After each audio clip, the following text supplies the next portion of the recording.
The first thing I noticed was the veil. The second thing I noticed was that I was standing at the altar of a Manhattan mansion in a suit that cost more than my old apartment, staring up at a man who looked like he'd been carved out of a glacier and handed a wedding invitation as an afterthought. The third thing I noticed was that I was, apparently, about to marry him. Today. In roughly 4 minutes, according to the ornate clock over his left shoulder. Cool. Look, in my old life, I spent 4 years running data analysis for a federal task force before I got tired of 6 a.m. briefings, and traded it for a much calmer job crunching spreadsheets in Seattle. I know what it looks like when a room is full of people who'd throw you under a bus for a tax write-off. I know what it looks like when a family arrangement is actually a hostage situation with better catering. And right now, surrounded by 100 guests smiling like sharks at a buffet, I was looking at exactly that. Somewhere in the back of my skull, a second set of memories was helpfully filling in the blanks. I was Liam Carter, 28, the omega everyone in this room considered a rounding error, sweet, soft, disposable, currently being married off to the coldest alpha in New York to settle a business debt. I also happened to remember reading this exact scene last night, in a novel, on my phone, while eating cold noodles. I'd called this Liam annoying. I'd said, and I quote my own smug, doomed self, if I were him, I'd just cling to the husband until he signed something. Universe really said, say less. The alpha Blackwood, apparently 6-foot-something of expensive tailoring and zero patience, was watching me with the mild, clinical interest of a man observing a stock he expected to underperform. Somewhere off to the side, an older woman I now recognized as my family was mouthing something that looked a lot like "Don't embarrass us."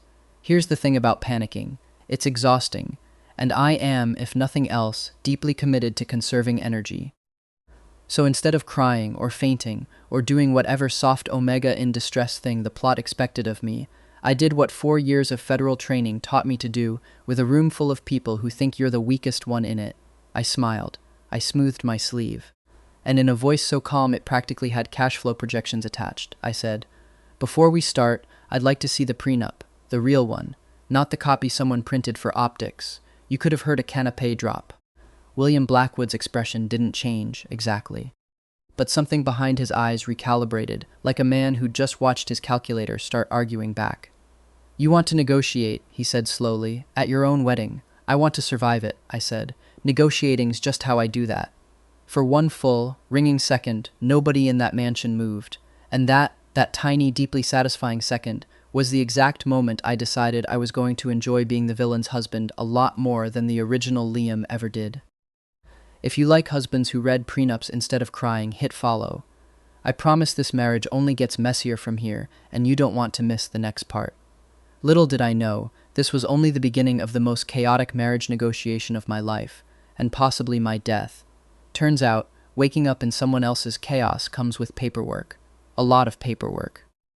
2 hours after the ceremony, which I will note went exactly as planned, once William realized I wasn't going to burst into tears over a prenup, I was sitting in a private study the size of my old apartment's entire floor, signing documents that made my actual, factual, federally trained analyst brain twitch with academic interest. Marriage certificate. Joint asset disclosure. A non-disclosure agreement so aggressive it had its own table of contents.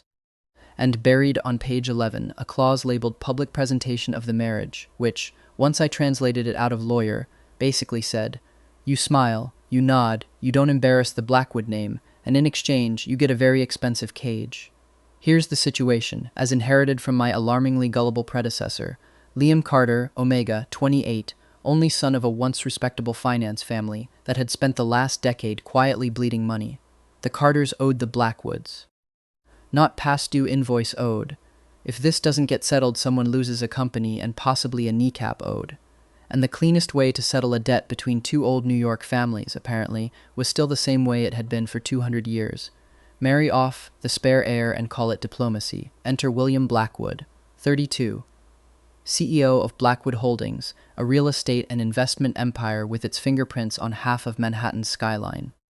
The tabloids, and I do mean all of them, because I made the mistake of searching his name during a bathroom break, called him the Black Wolf of Manhattan, not because he was flashy or cruel from what I could tell, but because he was precise. Cold, controlled, allergic to inefficiency, and famous for ending business relationships with the emotional warmth of a vending machine rejecting a crumpled dollar. In the novel, the one I'd been reading, the one I was apparently now trapped inside like a very poorly dressed ghost, William was the villain, not mustache-twirling evil. Worse, quietly evil. The kind of man who lets you hang yourself with your own rope and just watches unbothered while you do it. Original Liam spent 300 pages trying to get William to hate him enough to file for divorce, and instead just got left, broke, humiliated, a footnote in someone else's revenge arc. Cool backstory, really inspiring, very much not the plan. My plan, my actual plan, formed somewhere between signing page 11 and being handed a pen for page 12, was simple. Stay small, stay boring, stay married, and never, under any circumstances, let this man find out that the omega he was contractually obligated to tolerate used to read balance sheets for fun and occasionally for national security. Which brought me to my first real test of the marriage, dinner. Dinner happened in a dining room with a table long enough to land a small aircraft on, at which William and I sat at opposite ends like two CEOs at a merger neither of us wanted. A folder sat by his elbow. Quarterly numbers, from the look of the tab, and he was reading it the way other people read menus. You don't have to work through dinner, I offered, mostly because original Liam would have, and also because watching someone read spreadsheets while chewing physically pained me on a professional level. I don't have to do a lot of things, William said, not looking up. I do them anyway. Riveting. Truly the pillow talk of champions. I decided this was my opening. If I wanted William to lose interest in me fast, step one was convincing him I was exactly as useless as everyone in this family already believed. So I glanced at the folder, upside down obviously, very casually, and let my eyes go appropriately glassy. Is that math? I asked. William looked up, just slightly, the way you'd look up if your calculator suddenly asked if math was a kind of fruit. It's a quarterly earnings report, right, math, I said, nodding sagely, and reached for my water glass like a man who had said something clever. He studied me for a second too long. Something crossed his face. Not suspicion, exactly. More like the specific confusion of a man recalibrating an instrument that had just given him a slightly odd reading. Then he went back to the folder, and I mentally high-fived myself for a job well done. I should mention, I am extremely good at my job. Was. Am. Whatever tense applies to a dead data analyst wearing someone else's wedding ring. And extremely good at my job comes with a professional hazard, which is that my eyes are physically incapable of not reading numbers when they're upside down in front of me, even while I'm performing elaborate stupidity for a cold billionaire. Which is how, 4 seconds later, without meaning to, I heard myself say, "Your Q3 marketing spend variance looks off, though. Like, structurally off, not rounding error off." Silence. Devastating, room temperature silence. William set the folder down very slowly, the way you'd set down a gun you just realized was loaded. "What did you say?" Every ounce of my training screamed abort, abort, retreat to the glassy stare. But it was too late, the words were already out there, ruining my entire strategy in real time.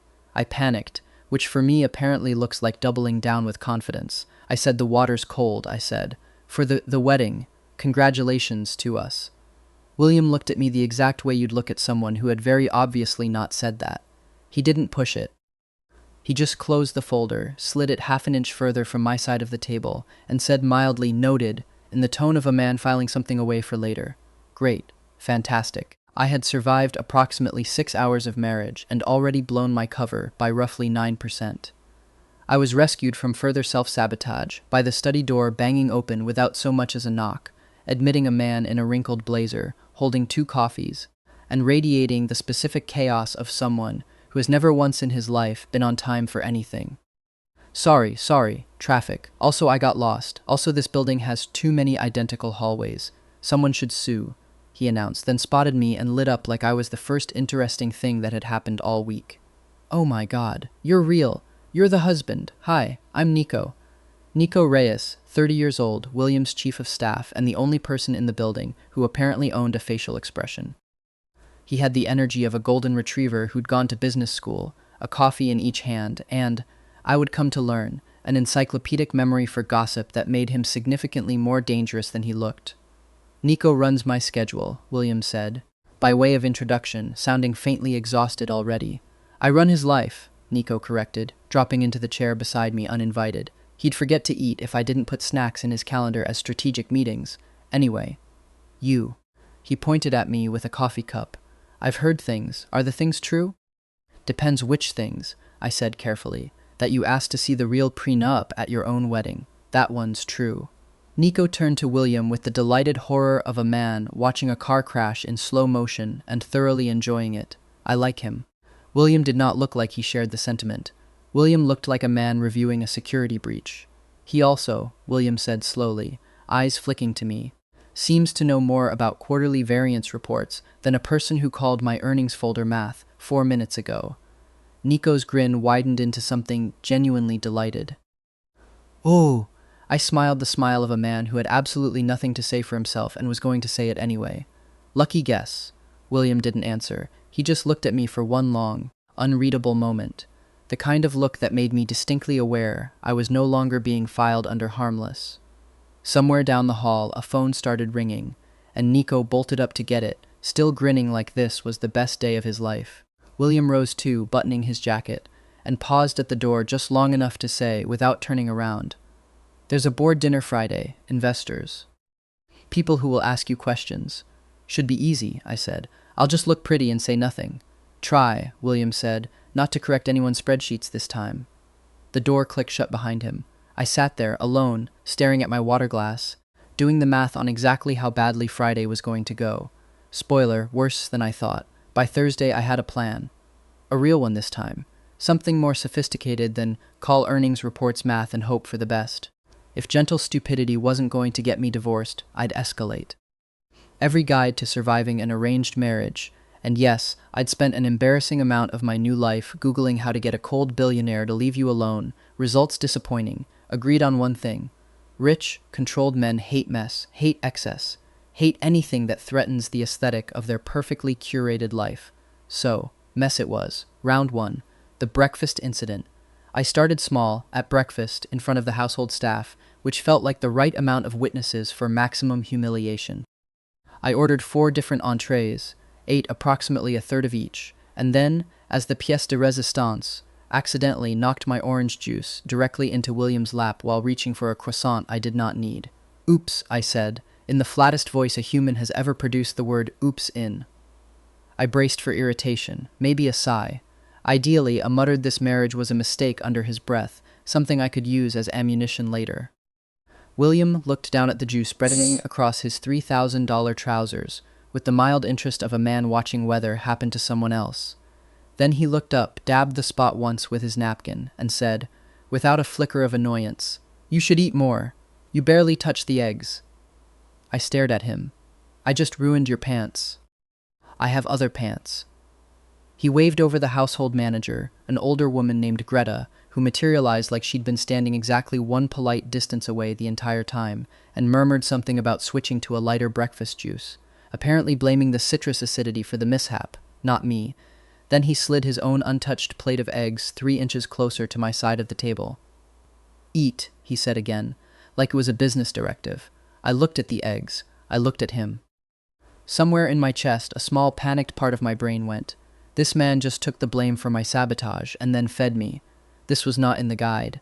"Fine," I said, and ate the eggs because I am many things, but I am not an idiot who turns down free breakfast out of spite. Round 1, catastrophic failure.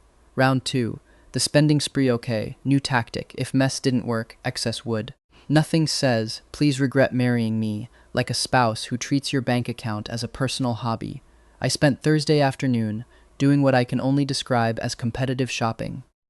A watch I didn't need. A leather jacket in a color I'd probably never wear again. A coffee machine so absurdly expensive it came with its own concierge line, which, fine, I'll admit, I was a little bit excited about, purely on a professional appreciation for good engineering level. And, as the closing act, a giant inflatable pool duck the size of a golf cart, chosen specifically for being the single most useless object I could find in a 5-block radius. By evening, I had the receipts laid out on the coffee table like evidence in a trial, the duck deflating gently in the corner of the living room, and I presented the whole tableau to William with the smug energy of a man who had finally cracked the code. "So," I said, gesturing grandly at the pile. "That happened." William picked up the coffee machine receipt, read it, set it down. picked up the jacket receipt, read it, set it down, looked for one long moment at the duck. I watched his face for any sign of the crack I was hoping for, a tightened jaw, a disappointed sigh, anything. "Is that all?" I repeated, genuinely thrown. "I bought a 5-figure coffee machine and a novelty duck out of spite." "It's a good machine," William said. "I looked into buying one myself last year and decided against it. Poor timing." He glanced at the duck. "The duck is not staying." "The duck is staying," he said, already reaching for his phone, presumably to text Greta about pool duck maintenance. "Anything else you want?" I opened my mouth, closed it. This was, unfortunately, an excellent question, because, and I say this as someone who used to survive on gas station coffee and government-issue instant noodles, there is a small, weak part of every human soul that, when handed a blank check and asked anything else you want, briefly short-circuits. I crushed that part ruthlessly. "No," I said, "nothing. This was supposed to upset you." It didn't, I noticed. Round 2, not just a failure, a promotion. The duck, for the record, was later named Gerald, and Gerald remains to this day undefeated. Round 3, Operation Rowdy House Guests. By Friday morning, I'd upgraded my strategy from things to people, on the theory that a man who valued order above all else would surely break under the weight of chaos he couldn't return for a refund. So I called in reinforcements, 3 old co-workers from my Seattle life, or rather, people original Liam vaguely knew from a college improv club, whom I'd found in his contacts and messaged with the enthusiasm of a man building an army. They arrived Friday evening with duffel bags, a karaoke machine, and zero understanding of indoor voices, and within 40 minutes had rearranged the living room furniture into what they called a vibe. I watched from the doorway, waiting for William to come home, take one look at the chaos, and quietly reconsider every decision that had led him here. Instead, William came home, surveyed the scene, 3 strangers, a karaoke machine mid-rendition of a song I didn't recognize, Gerald the duck now wearing a party hat someone had found, and calmly rerouted his entire evening. He had Greta set up a private study 2 floors up so he could finish a call in peace, ordered enough pizza for a small army, and personally carried 2 extra folding chairs into the living room himself before disappearing upstairs. "You're supposed to hate this," I told him, cornering him by the stairs an hour later. "I hate noise," William agreed. "I don't hate you having a good time." He paused, then added, with the specific dryness of a man who'd clearly done the math already, "Also, your friend in the blue shirt asked me for stock tips. I gave her 3. She'll thank me later." Round 3. An unqualified, humiliating disaster. My friend stayed until midnight. William tipped the pizza delivery driver $200 for showing up in the rain. I went to bed feeling professionally defeated by a man who apparently could not be sabotaged with joy. Round 4. The fake illness. If chaos and excess wouldn't do it, I decided I'd try the opposite. Pure, uncomplicated patheticness. Original Liam, according to the novel, had spent half his page count being fragile and unwell in ways designed to earn sympathy he never actually got. Fine, I'd lean into it. Nothing repels a busy, controlled CEO faster than a spouse who turns out to be, medically speaking, high maintenance. Saturday morning, I informed William, in my best wilting voice, forehead theatrically pressed to the back of my hand, that I had a headache, possibly a fever, definitely could not attend the charity board brunch he'd mentioned that afternoon. I expected mild irritation, maybe a raised eyebrow at the timing. Instead, William canceled the brunch outright, an event I would later learn he'd been personally hosting, sent Nico 3 separate texts about rescheduling, and appeared in the kitchen 20 minutes later holding a pot and wearing an apron that did not belong to him, apparently with the single-minded focus of a man solving a hostile takeover. "I'm making soup," he announced. "You don't cook." "I'm learning." He was not learning fast enough.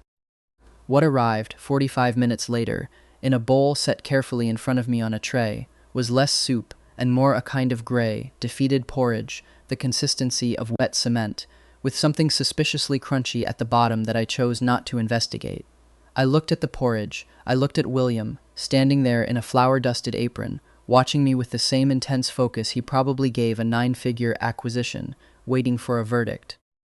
"It's got a lot of texture," I said diplomatically, and ate a spoonful out of sheer guilt, immediately regretting every choice that had led to this exact moment.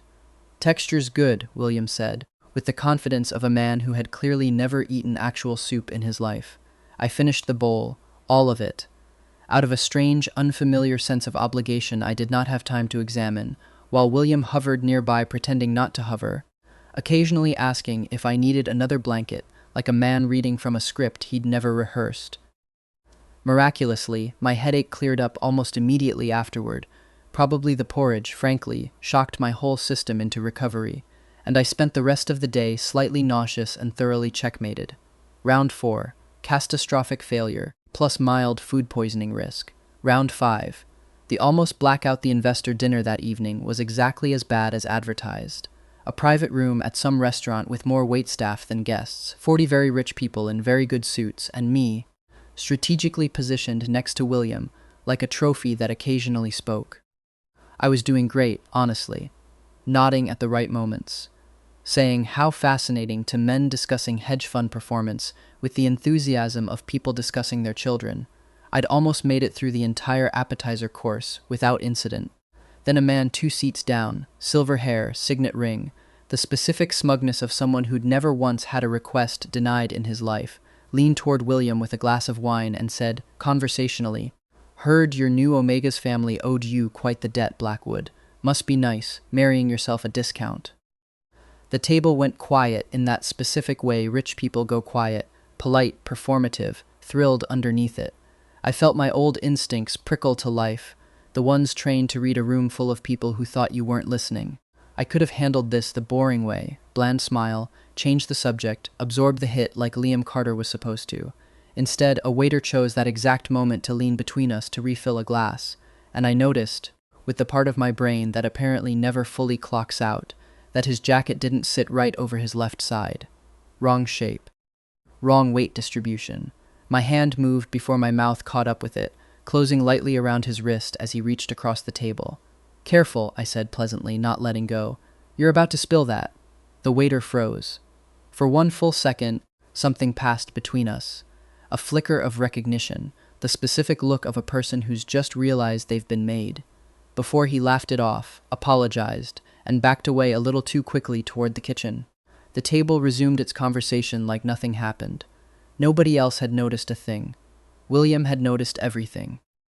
I felt his eyes on the side of my face, sharp and completely still, and realized, too late as usual, that I had just, in front of 40 investors, casually identified a badly concealed weapon shift and neutralized a stranger's wrist grip with the reflexes of someone who had done that exact move roughly 400 times before in a former life. "I just didn't want wine on my suit," I said quickly, releasing the wrist and reaching for my water glass with what I hoped looked like unbothered nonchalance, and probably looked like a man having a small medical event. "It's silk. Very high-maintenance fabric. We've discussed this."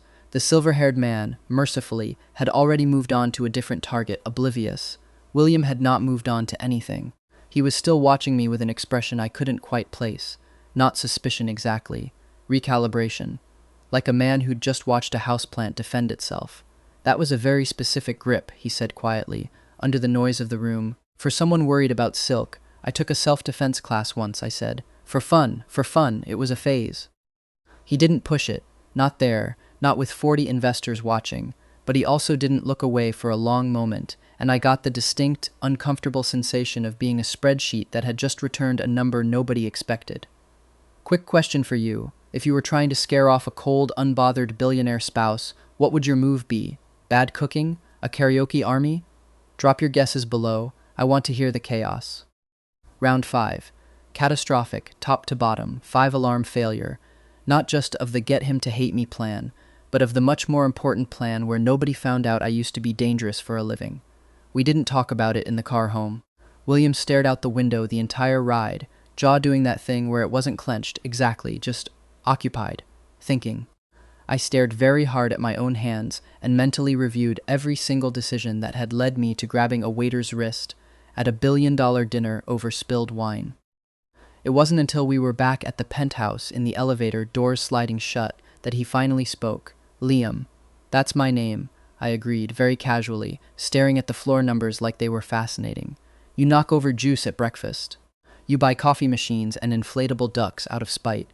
You invite 3 strangers over to sing karaoke at me. You get a fever that cures itself the moment you finish a bowl of soup." He paused. The elevator hummed upward. "And tonight, You disarmed a man's wrist grip in under a second without spilling a drop of wine. Reflexes, I said. I'm very coordinated when it counts. That's not what I'm asking. I finally looked over at him. He wasn't glaring, wasn't accusing, just watching me with the focused, unhurried attention of a man rereading a contract for a clause he'd missed the first time. What are you asking? I said, aiming for casual and landing somewhere closer to a hostage negotiating his own release. The elevator doors opened on our floor. William didn't move to get out. He just held my gaze a second longer, something unreadable settling behind his eyes. I'm asking, he said slowly, who exactly I married. I did not have a good answer for that, which unfortunately seemed to be answer enough. Nobody warned me that surviving a fake marriage meant surviving other people's feelings about it too. I found this out the following week, at a charity gala neither of us wanted to attend, where I discovered two things in rapid succession. One, that William Blackwood apparently had an ex-something who still orbited his life like a satellite that refused to deorbit, and two, that my own cousin had been quietly building a campaign to prove I didn't deserve the ring on my finger. Welcome to New York high society. Bring snacks, you'll need them. The ex. His name was Ethan Morgan, 30 years old, a business partner of Blackwood Holdings, navy suit, the specific kind of handsome that comes with a practiced smile and the confident air of a man who's never once been told no. And he found me at the bar approximately 4 minutes after William got pulled away by a donor, like he'd been lying in wait behind a potted plant. You must be the husband, Ethan said, sliding into the seat beside me with the ease of someone who considered every room his home turf. I've heard so much. Funny, I said, I've heard nothing about you. That should have stung. It didn't. Ethan just smiled wider, like I'd confirmed something he already suspected. William doesn't talk about his past much, understandable, given how business-focused the man is. He signaled the bartender without looking, ordered 2 drinks he didn't ask if I wanted, and turned back to me with the warmth of a man closing a deal. We go way back, college, deals, a few things in between. A few things, I repeated, in the exact tone you'd use to repeat a minor structural issue from a home inspector. He's not an easy man to read, Ethan continued, leaning in slightly, voice dropping into something more confidential. Cold, calculating. I'd hate for someone new to the family to get caught in the middle of something they don't understand. Financially speaking, and there it was. I'd been undercover exactly once in my old life for something involving a shell company and a very boring man who thought financially speaking was a magic password that made people nervous enough to overshare. Ethan wasn't subtle.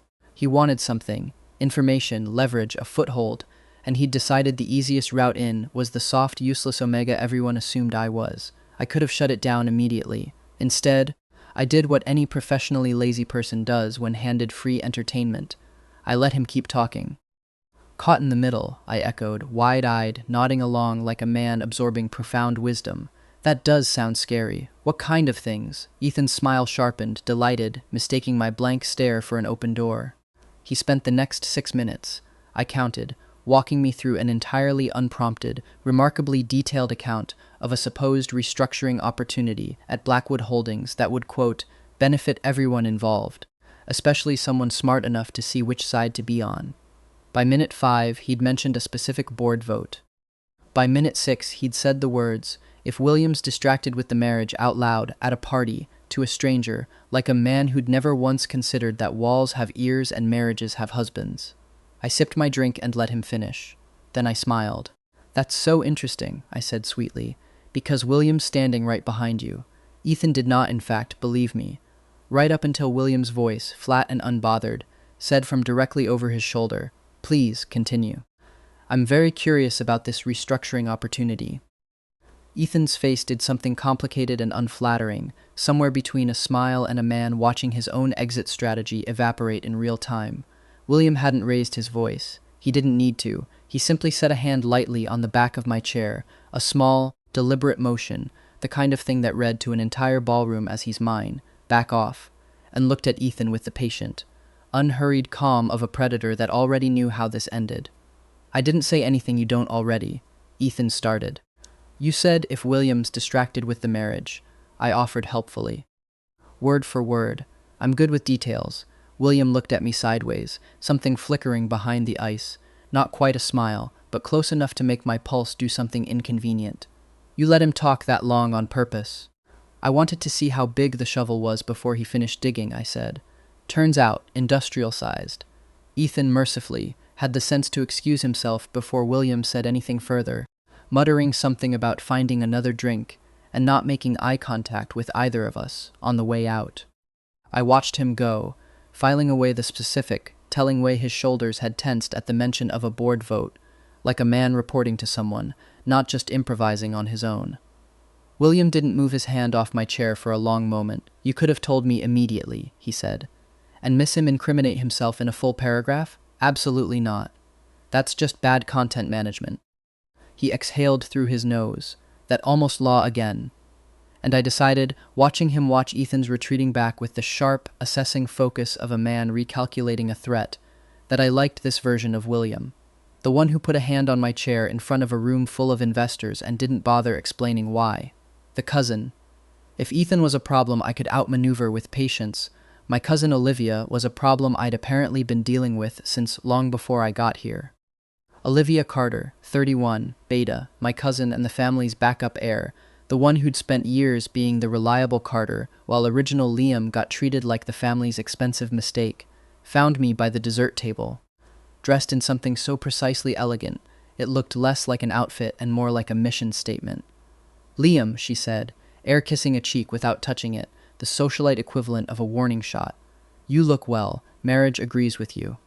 Marriage mostly involves free coffee machines, I said. 10 out of 10 so far. Her smile tightened by exactly 1 degree. I heard about the investor dinner, the wrist thing. People are talking. Ah, so that had made the rounds already. Fantastic. People talk about everything, I said. Last week, they were talking about a senator's dog. I try not to take it personally. It's just... Olivia set down her champagne glass with the careful precision of someone building towards something rehearsed. You've never been the strategic one, Liam. We both know that. It'd be such a shame if you embarrassed the family trying to be someone you're not, in front of people who actually matter. There it was, the actual test. Not Ethan's crude business fishing. This was quieter, meaner, aimed at a much older wound. Olivia wasn't trying to extract information. She was trying to make me small again, publicly, gently, the way she'd apparently been doing to original Liam for years, patient as erosion. I could feel the ghost of the real Liam somewhere in the back of my borrowed memories, flinching, already halfway to apologizing for existing. I was not going to do that. I don't do flinching. I do spreadsheets. You're right, I said instead, mild as milk. I've never been the strategic one, which is probably why it only took me a week to notice the Carter family's Q2 filing had a discrepancy in the trust disbursements that somebody with actual strategic skills should have caught months ago. Olivia's smile didn't move. Her eyes did. I don't know what you're talking about, she said, a half-second too fast. Me neither, I agreed cheerfully. I'm not the strategic one, remember? Probably just a rounding error. You'd know better than me. You handle all the family's financial oversight, don't you? I watched something flicker behind her composed, perfect face. Not guilt, exactly, but the specific alarm of a woman realizing the family idiot had just casually implied he'd been reading documents he wasn't supposed to have access to, in front of a party, without breaking a sweat. We should discuss this somewhere private, she said, voice dropping several degrees in temperature. We should, I agreed. Or you could just tell me who's been feeding you information about which family assets to move before the quarterly audits. Since apparently I'm too dumb to have noticed, there was a pattern. That landed. Her jaw tightened. Barely. A flicker. But I'd spent years reading exactly that kind of flicker for a living. Whatever Olivia was doing, she wasn't doing it alone, and she wasn't doing it for herself either. Someone else's fingerprints were all over this. The timing, the specific target of the disbursements, the careful way she'd waited for tonight, a public event, to needle me instead of doing it privately. Enjoy your evening, Liam, she said instead, turning on a heel sharp enough to qualify as a weapon, and disappeared into the crowd before I could push further. I stood there with a plate of untouched petty fours, mentally filing Olivia under not the mastermind, just a very well-dressed middle manager, and wondering, not for the first time tonight, exactly whose strings were being pulled and why they were so interested in the Carter family's financial disbursements right before an audit. If you were Liam, what's your ideal troll move against a cousin trying to shrink you back down to size? Play dumber, or drop one perfectly aimed fact and walk away. Comment your pick. I want to see the chaos options. William found me a few minutes later, 2 glasses of something considerably stronger than champagne in hand, and didn't ask what happened, just handed me one and stood beside me at the window overlooking the ballroom, watching Olivia work the crowd from across the room like nothing had happened. "Your cousin looks unsettled," he observed. "She's had a long night. I think someone told her a rounding error can read a balance sheet. You did that on purpose, too." "I do most things on purpose," I said. "It's part of my charm." William was quiet for a moment, studying me with that same recalibrating look from the elevator, the one that made me feel less like a spouse and more like a very expensive puzzle he was slowly, deliberately assembling. "Ethan mentioned a board vote," he said, finally. "Your cousin implied someone's been feeding her information about family assets before audits." He turned the glass slowly in his hand. "Different rooms, different people, same shape." I blinked. He'd caught it too. The pattern underneath both conversations. The sense that Ethan and Olivia weren't circling us out of independent ambition, but orbiting something bigger, something coordinated, something with better timing than either of them had on their own. "You think someone's pulling both of their strings," I said. "I think," William said slowly, eyes still fixed across the room, "that I've underestimated how many people have a reason to want this marriage to fail." He looked at me then, sharp and unreadable. "And I don't think either of us has met the person actually holding the strings yet." Somewhere across the ballroom, half hidden by a marble column, a man in a gray suit and wire-rimmed glasses I didn't recognize was watching Olivia return to her seat with the quiet, patient attention of someone checking on an investment. He caught me looking. He didn't look away. He just smiled, small, polite, and entirely too satisfied, before turning and disappearing into the crowd. I did not, unfortunately, have a witty line ready for that one. "William," I said slowly, setting my glass down, "I think I just found the person holding the strings." We didn't talk about the man in the gray suit until we got home, mostly because a ballroom full of investors is a terrible place to say the words, "I think someone's been orchestrating our entire marriage falling apart," without causing a stock dip. William poured himself a drink he didn't touch, which I'd learned by now meant he was thinking, not drinking.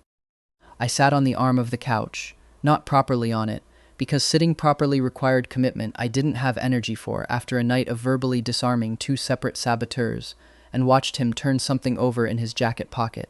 It was small, metal. He set it on the coffee table between us like it weighed considerably more than it looked. A cufflink, old, a little scratched, engraved with a set of initials that weren't his. "You've been carrying that around?" I asked. "Since I was 12. He said it like it embarrassed him slightly, the way rich, controlled men get embarrassed about anything that isn't a spreadsheet. "There was a summer. My father did business with the Carters, a real estate deal, before everything between the families went the way it did.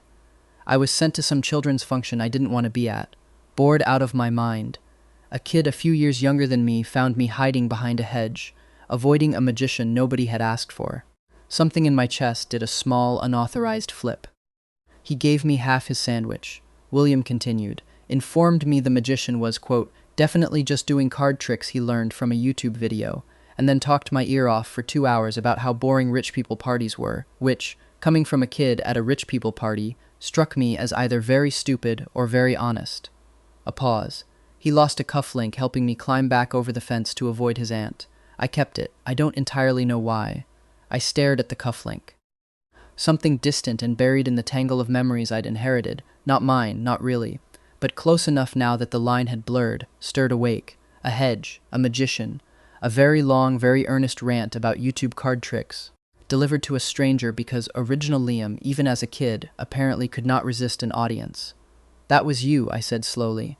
"The quiet kid behind the hedge who wouldn't stop staring at his shoes. You remember." "I remember there being a really mediocre magician," I said. "The rest is coming back in pieces." William was watching me with an expression I hadn't seen on him before. Not the careful, assessing look from the elevator, not the cool amusement from the gala. Something quieter, something that looked, if I squinted, dangerously close to hope, which on a face that controlled was almost startling to witness. I didn't put it together until the dinner," he admitted. "The way you moved. The way you talk when you're not performing for a room. It's been bothering me for days. Some part of this felt familiar, and I couldn't place why. He turned the cufflink over once. I looked into it properly last night. The dates line up. You're him. The kid from the hedge. There's a version of this conversation where I get quietly emotional about the fact that a boy who lost a cufflink helping a stranger over a fence grew into a man who still carried it 20 years later. Through business deals, through becoming the coldest name in Manhattan, through an arranged marriage he didn't ask for. There's a version where I let that land the way it's clearly meant to. That version requires me to sit in a feeling for longer than 4 seconds, which, as established, is not really my area. So what you're telling me, I said instead, is that you've been a repeat customer since I was 8.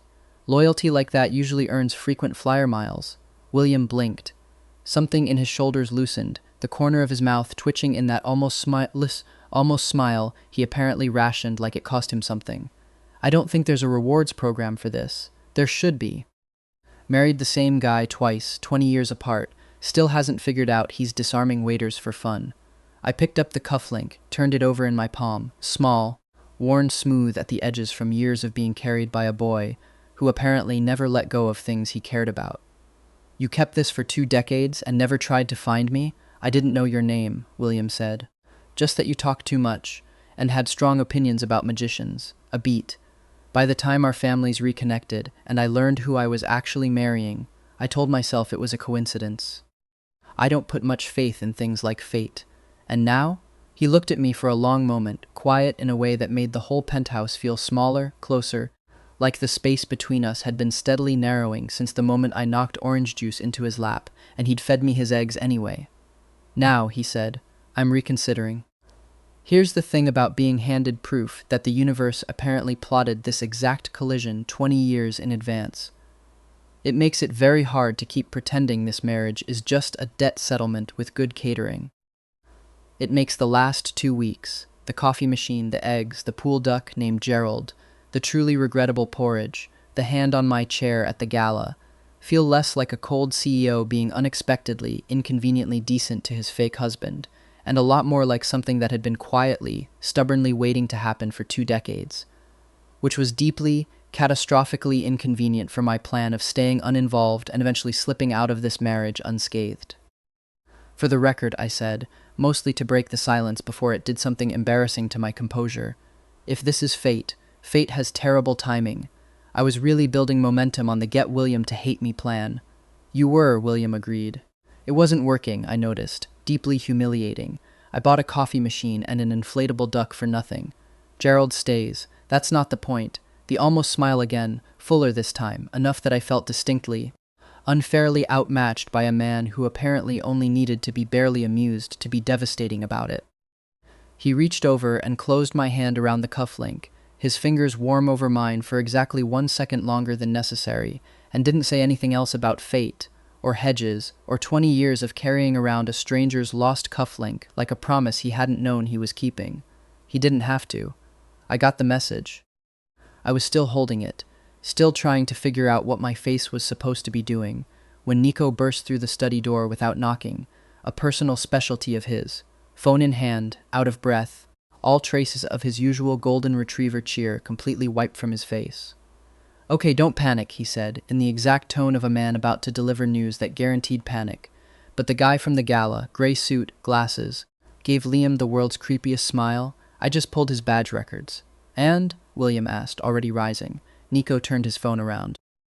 On the screen, a photo, a name, and a boardroom booking under the Carter family's account, scheduled for 2 days from now, guest list already full of names I recognized from tonight's gala. He's called an emergency shareholders meeting, Nico said, and he's invited half of Manhattan to watch it happen. We had 2 days to prepare for an emergency shareholders meeting neither of us had called, which, for anyone keeping score, is not a lot of time to plan a public humiliation, but is apparently exactly enough time if one half of the couple used to run federal task force operations and the other half owns the building the meeting's being held in. You want to just let it happen? Nico asked, pacing William's study at approximately the speed of a man who'd had 4 coffees and 0 good news. The guy in the gray suit. James Bennett, by the way, I finally placed him, political consultant, old New York family, big on strategic alliances, meaning he's been trying to marry William off to somebody from his own bloodline for 2 years.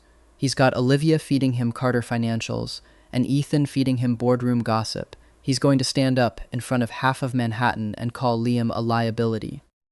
Let him, I said, from the couch, where I was doing my most important pre-battle preparation, eating cereal directly from the box, Gerald the duck deflating quietly in the corner like a supportive teammate. That's it? Let him? James wants a show, I said, around a mouthful of cereal. So we give him a show, just not the one he wrote. William, to his eternal credit, didn't even blink at this. He'd spent the last 2 days quietly pulling every filing, every disbursement record, every scrap of the trail I'd started at the gala, and cross-referencing it against James Bennett's very tidy, very overconfident paper trail, the kind of overconfidence that comes from a man who's never once had someone smarter than him sitting across the breakfast table, calling his earnings report math. He thinks Liam's going to fold, William said. Soft, useless, easy to discredit in front of a room. That's the entire plan. Discredit Liam publicly, use it to argue I'm distracted and compromised, push a no-confidence motion, and quietly insert his own candidate into the succession conversation. He looked at me, something sharp and almost fond behind the ice. He's built his whole plan around a version of you that never actually existed. Rude of him, I agreed, not to do his research. So what do we do? Nico asked. I set down the cereal box because this, at least, deserved my full attention. We let him think he's winning, I said. Right up until he isn't. The boardroom was packed by the time we arrived. I counted at least 40 people, most of them investors and Carter family associates who'd clearly been told this was going to be entertaining, and one man in a gray suit standing at the head of the table like he already owned it. James Bennett, 36, political consultant, wire-rimmed glasses, the specific smugness of a man who spent 2 decades assuming his family name does his negotiating for him, smiled the moment he saw us walk in, the kind of smile that assumes it's already won. William. Liam. He gestured graciously to 2 empty seats like he was hosting instead of ambushing. So glad you could make it. I know this is short notice. Wouldn't miss it, I said pleasantly, taking my seat and folding my hands like a man settling in for a mildly interesting movie. I noted the room's seating with professional interest. Olivia was 3 chairs down, dressed in perfect composure that only exists on people actively holding themselves together, but, tellingly, with an empty seat on either side of her. Her uncle, a senior Carter board member with a face like granite, had chosen to sit at the opposite end of the table entirely, which for a family that usually clustered together at these things was its own kind of statement. Ethan lingered near the back, close enough to watch, careful enough to avoid being directly associated with whatever was about to happen. James didn't waste time on pleasantries. He stood, buttoned his jacket, and addressed the room with the practiced cadence of a man who'd clearly rehearsed this speech in a mirror. I'll be direct, he said. Blackwood Holdings is facing a leadership concern. William's marriage, while a lovely story, I'm sure, was arranged to settle a Carter family debt. His husband, a small condescending nod in my direction, has no business background, no strategic value to this company, and, according to multiple sources, has been actively embarrassing this family in public settings. Spilled drinks, impulsive purchases, erratic behavior at a federal-adjacent, sensitive investor dinner. He let that hang, clearly pleased with himself. I'd like the board to consider whether William's judgment, both personal and professional, is currently compromised. You could feel the room lean in. 40 rich people, barely breathing, waiting to watch someone get taken apart. I let the silence sit for exactly as long as it needed to.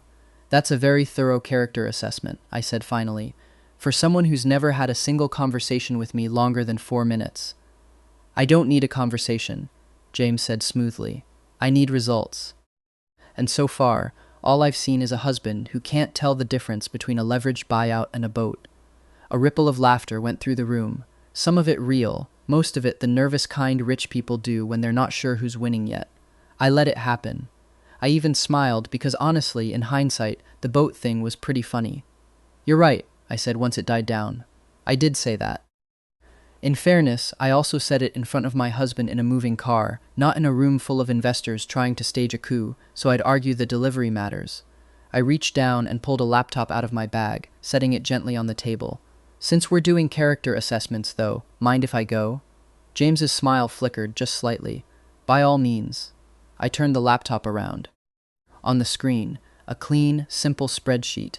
The kind I used to build in my sleep, back when building clean, simple spreadsheets that ruined someone's week was literally my job description. Showing a trail of disbursements from the Carter Family Trust, timestamped, cross-referenced against a set of shell accounts, and, at the very bottom, a payment log connecting those accounts to a consulting retainer under the name Bennett Strategic Partners. Funny thing about strategic alliances, I said, is they leave paperwork. Olivia's been moving Carter Trust funds ahead of the quarterly audits for the last 8 months. Smart, by the way, good instincts, wrong employer, and every single transfer traces back to a retainer paid by this gentleman's consulting firm. I glanced at James, whose smile had gone very, very still. You've been funding a Carter family insider to destabilize the trust and paying Ethan Morgan to fish for boardroom leverage, all so you could stand up today and argue William's judgment is compromised. That's not a character assessment. That's a business plan.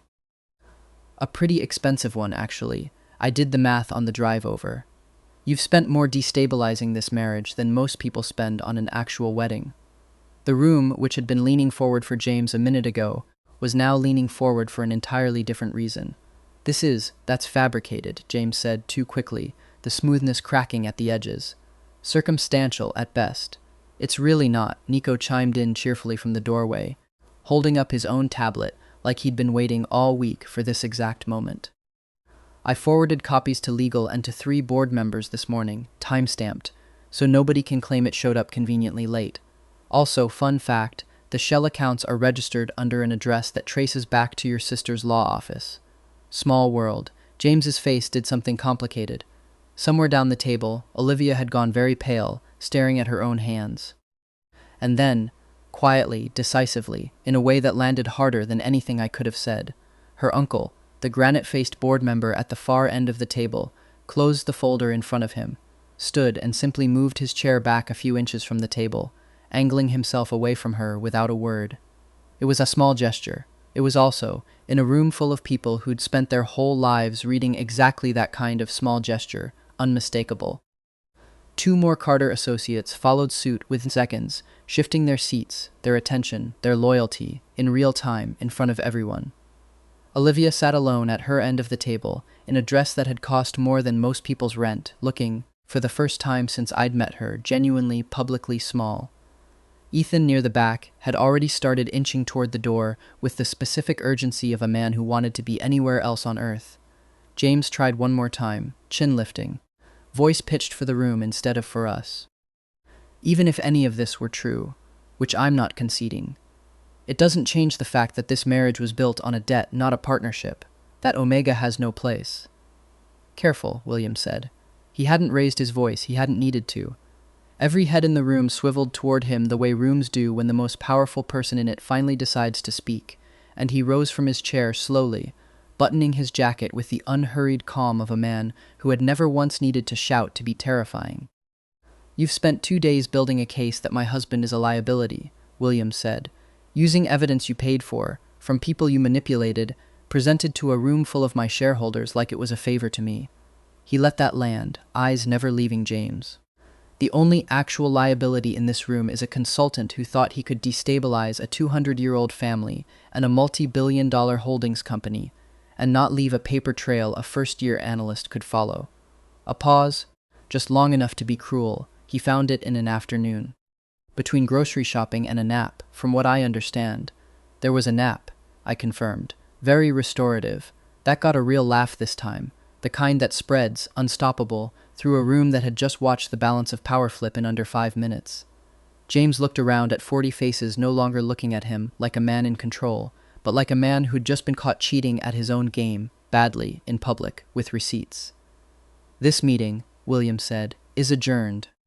James, I'd get a lawyer before the board finishes reading Nico's forward. He glanced down the table, not unkindly, but not gently either. Olivia, I believe your family already knows what to do from here. Olivia didn't say anything.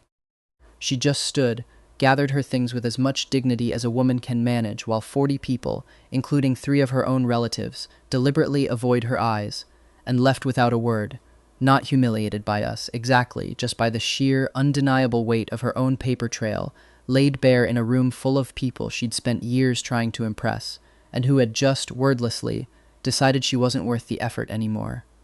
James lingered a moment longer, opening his mouth like he had one more argument left in him.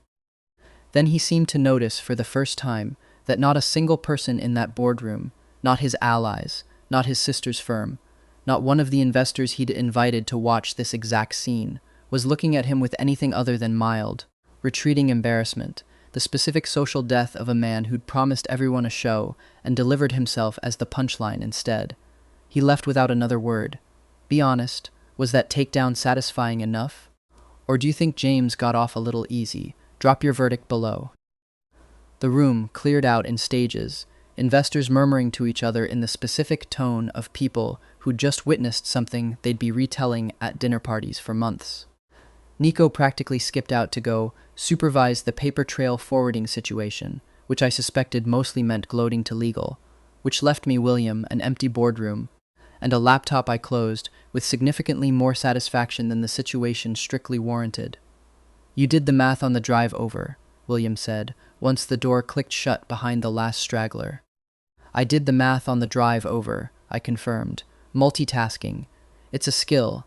He looked at me for a long moment, the boardroom quiet now, sunlight cutting across the table where 40 people had just watched me dismantle a political consultant with a spreadsheet and mild condescension, and something in his expression finally, fully unclenched, like a man setting down a weight he hadn't realized he'd been carrying since the wedding. Federal task force, he said. Not self-defense classes, not a phase. In my defense, I said, self-defense phase. Does technically cover it if you're being generous with definitions. I'm not being generous.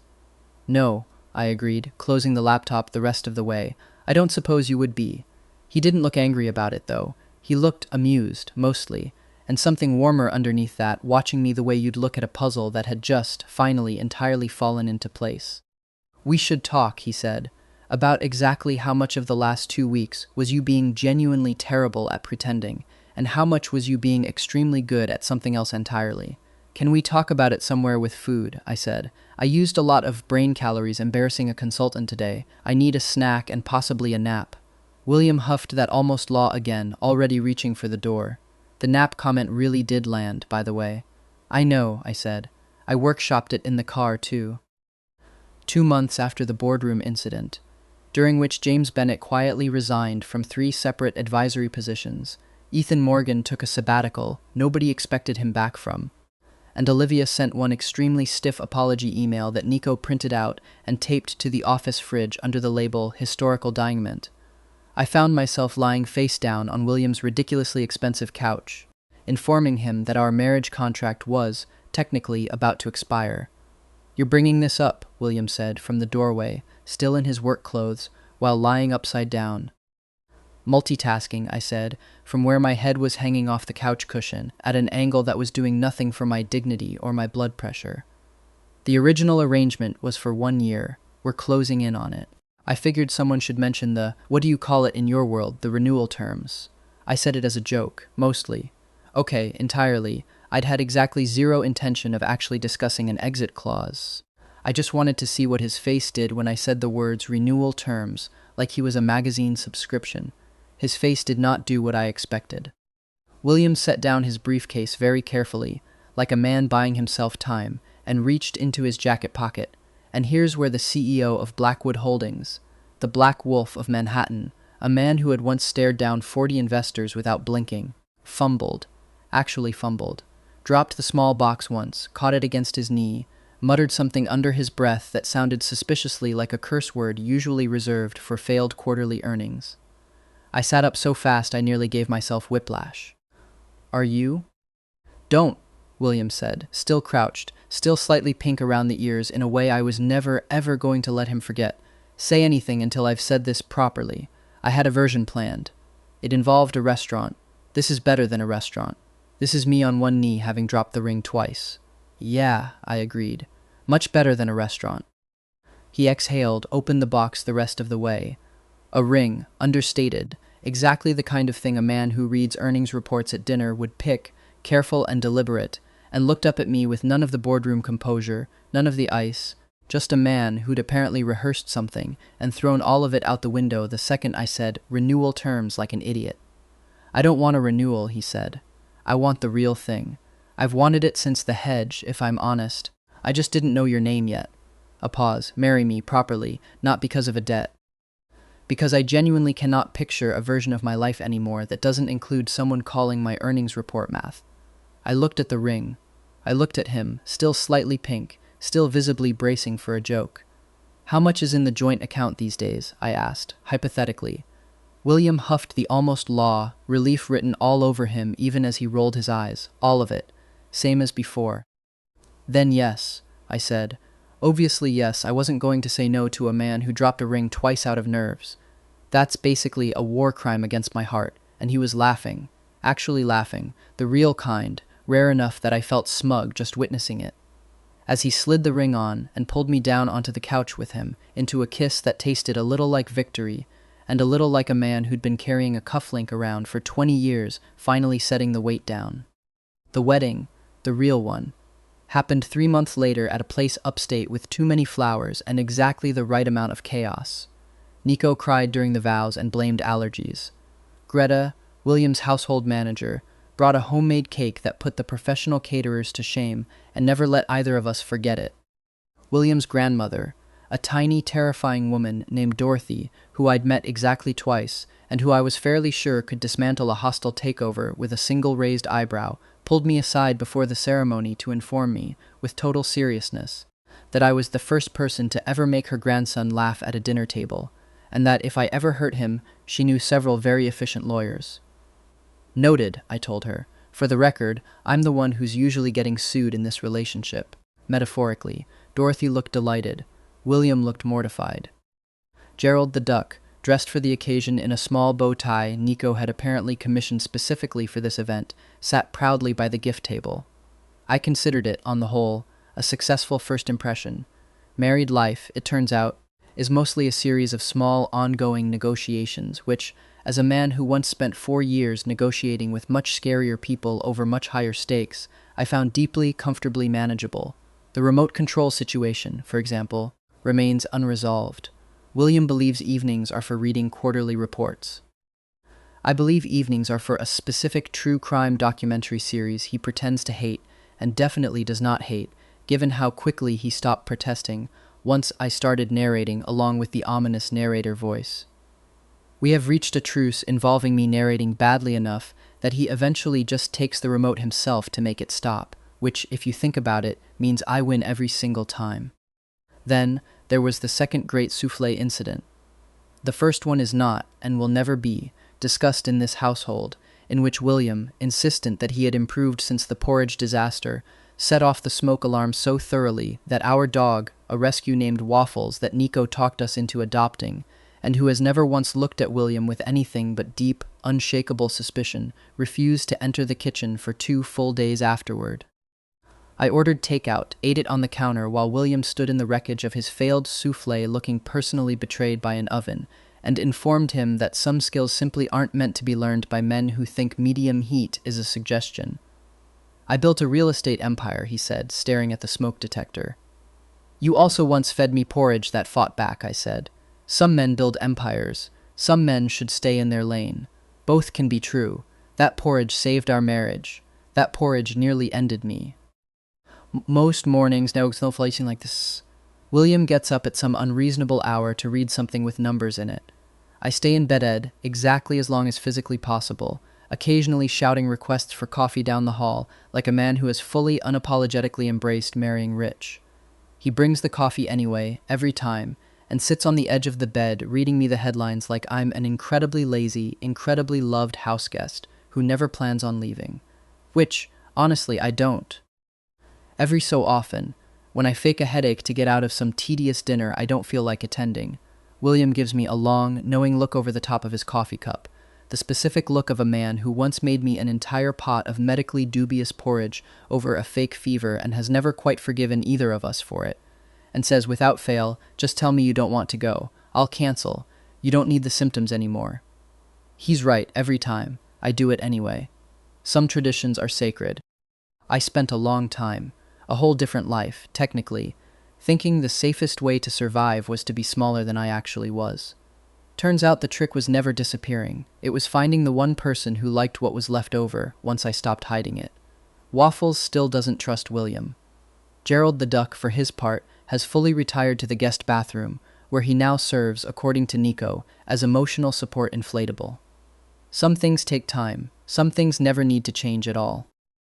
If you made it this far, thank you for sticking with Liam and William through all the chaos. This one was fun to write, and if you enjoyed the ride, hit follow so you don't miss what's next.